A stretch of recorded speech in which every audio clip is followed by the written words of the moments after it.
Salve, salve, nação rubro-negra, muito bom dia, sejam todos muito bem-vindos ao canal Marquinhos Fla Assunção.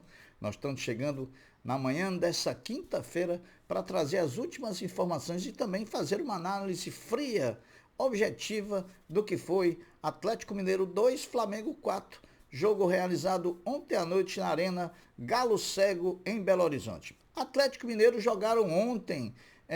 Pessoal, antes da gente começar com esse giro de notícias, eu pediria a você que ainda não é inscrito no canal, que se inscreva, que deixe o like, que compartilhe os conteúdos nas redes sociais e que, por fim, você ative o sininho das notificações para que o YouTube possa notificá-los de tudo que estiver acontecendo de novidade aqui no nosso canal.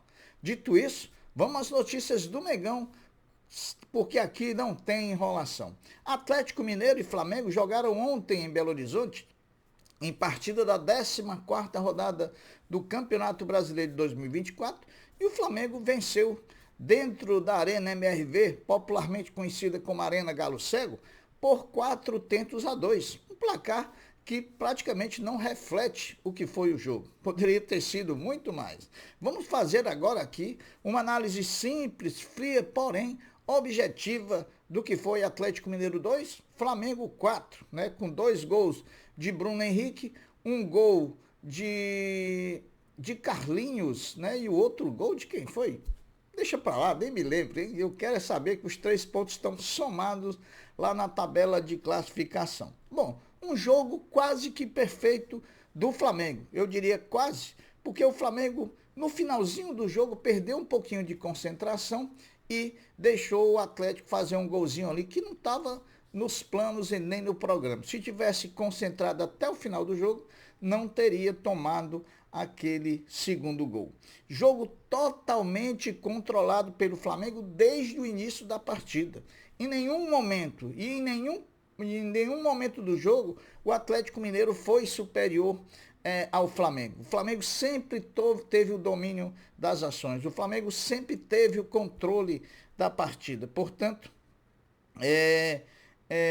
foi muito favorável ao Flamengo, principalmente encaixando ali aquela marcação na frente que permitiu que o Atlético se valesse apenas das bolas alçadas na área. Partida impecável de Davi Luiz, de Wesley, de Gerson, de Bruno Henrique, de Luiz Araújo, mas isso não quer dizer que os outros não tenham jogado bem. Esses foram os grandes destaques, porém o time como um todo funcionou e funcionou de forma coletiva. Tanto é que dominou por completo o Atlético Mineiro durante a partida. Boa movimentação do Carlinhos lá na frente, que entrou como titular. Olha o tamanho do elenco do Flamengo.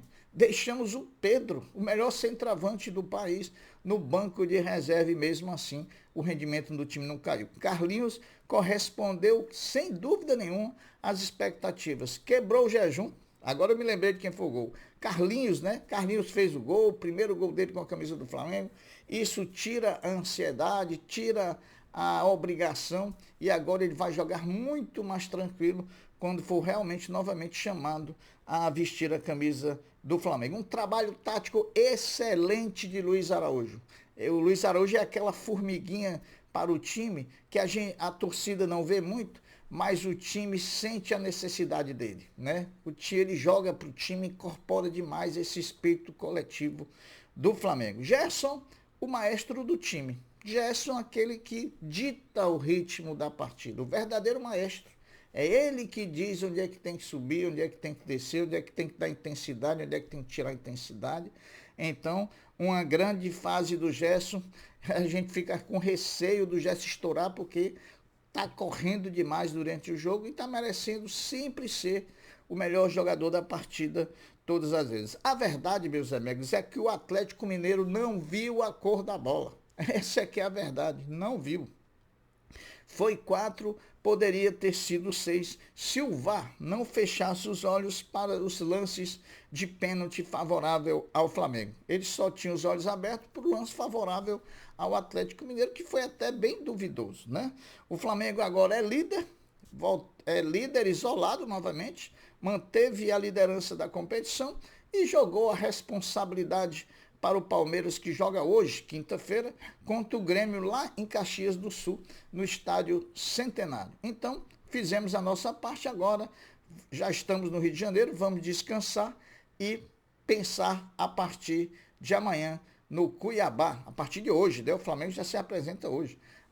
Pensar no Cuiabá, sábado, 20 horas, no Maracanã. Bom, a análise da partida foi essa. Atlético Mineiro 2, Flamengo 4, Flamengo sobrando em campo contra o Atlético. Não tem choro nem vela. Nem o Hulk pode chorar, porque dessa vez nem motivo para ele reclamar ele teve, porque se tem alguém que possa reclamar de arbitragem aqui, de ontem à noite, é o Flamengo, não é o Hulk. Então, bota a viola no saco, vai descansar, porque tu levou, foi um baile ontem na Arena Galo Cego. Bom, confirmado, meus amigos, a partida entre Flamengo e Cuiabá, anteriormente marcada para sábado às 21 horas, teve seu horário modificado pela CBF para as 20 horas. A mudança se deu por conta da partida entre Brasil e Uruguai pelas quartas de final da Copa América, marcada para sábado às 22 horas. Considerado um dos nomes mais fortes para unificar a oposição do Flamengo em torno de uma candidatura à presidência do clube, Flávio Wilermann, ex-vice-presidente jurídico do Flamengo, na gestão do ex-presidente Eduardo Bandeira de Mello, bateu o martelo e decidiu que não será candidato à sucessão de Rodolfo Landim. Então, a oposição perde aí um nome importante, um nome forte para concorrer nas eleições presidenciais do Flamengo em dezembro. O Sub-20 do Flamengo, depois da vitória em Salvador por 2-0 diante do Bahia, primeira vitória sobre o comando, do Sub-20 sobre o comando de Felipe Luiz, volta a jogar pelo Brasileiro na próxima quarta-feira, dia 10, às 15 horas, jogando na Gávea contra o Atlético Paranaense. O rubro-negro ocupa nesse momento a quinta posição no campeonato, com 11 jogos disputados. Tem um jogo a menos do que muitos daqueles que estão na sua frente na tabela de classificação.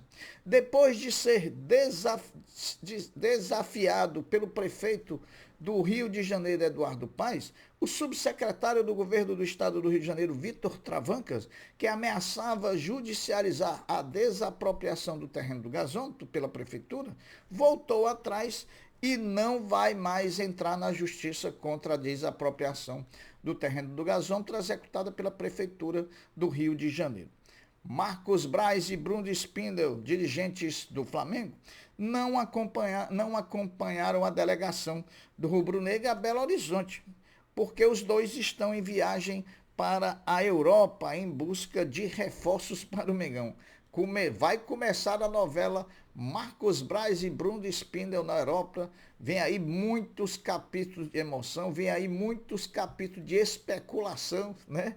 O Marcos Braz na Europa junto com o Bruno Spindel, meus amigos, que esses especuladores vão trazer de nome de jogador para o Flamengo, não é brincadeira. Te prepara, Mengão, porque vem aí umas 15 contratações especuladas nessa viagem de Braz e Spindel à Europa.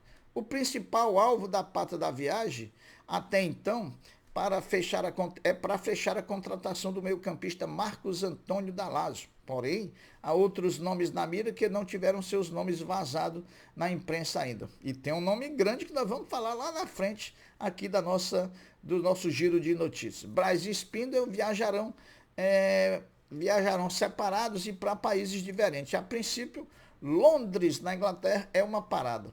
Gravem esse nome, Londres, né? Porque mais daqui a pouco nós vamos falar aí de uma bomba que está aparecendo aí, que particularmente eu não acredito, mas se tratando de Flamengo, meu amigo, eu não duvido de nada. Flamengo e Internacional concluíram ontem, quarta-feira, a operação envolvendo a transferência do jogador Thiago Maia. Em março, pelo pouco tempo disponível no último dia da primeira janela de 2024, dia 7 de março, o volante Thiago Maia, de 27 anos, foi negociado por empréstimo até dezembro, mas com uma obrigação de compra de 4 milhões de euros, aproximadamente 24 milhões de reais na cotação atual. O Colorado Internacional de Porto Alegre decidiu antecipar e já exercer a obrigação de compra, comunicar o rubro-negro do pagamento e assinar contrato com o jogador até o final de 2026. Do valor total de venda de Thiago Maia, o Flamengo ficará com 2,85 milhões de euros, 17 milhões de reais, e manterá 25% dos direitos econômicos. O restante, o Lille, ficará com 1,15 milhão, aproximadamente 7 milhões de reais, e ficará também com 25% dos direitos. Então, o Thiago Maia ficou assim distribuído em seus direitos econômicos. 50% do Inter, 25% do Flamengo e 25% do Lille da França. Aqui a gente aproveita e manda boa sorte para o Thiago Maia, que é um rubro-negro e que por muitas vezes defendeu com grande orgulho o manto sagrado rubro-negro. Em nota oficial, o Flamengo se despediu do volante pela passagem no mais querido do Brasil. Meus amigos, agora é a tal da bomba. Lucas Paquetá no Flamengo? O Flamengo iniciou contatos com o West Ham da Inglaterra para viabilizar a contratação de Lucas Paquetá. A negociação ainda é embrionária, tratada como complexa e está sendo conduzida diretamente pelo vice-presidente de futebol, Marcos Braz. As conversas tiveram início há cerca de um mês e as partes envolvidas enxergam com bons olhos a movimentação por diversos fatores. O principal deles, tirar o atleta do ambiente em que é alvo de investigação, saindo da Premier League, pode favorecer o desenrolar do processo e atenuar uma possível punição. O desejo é por um acerto imediato para que Lucas Paquetá reforce o Flamengo já na sequência do Brasileirão, Libertadores e também da Copa do Brasil. Então vamos torcer aí. Duvidar, eu não duvido nada quando se trata de Flamengo. Não duvide do Flamengo, pessoal. Hoje em dia você não pode duvidar do Flamengo.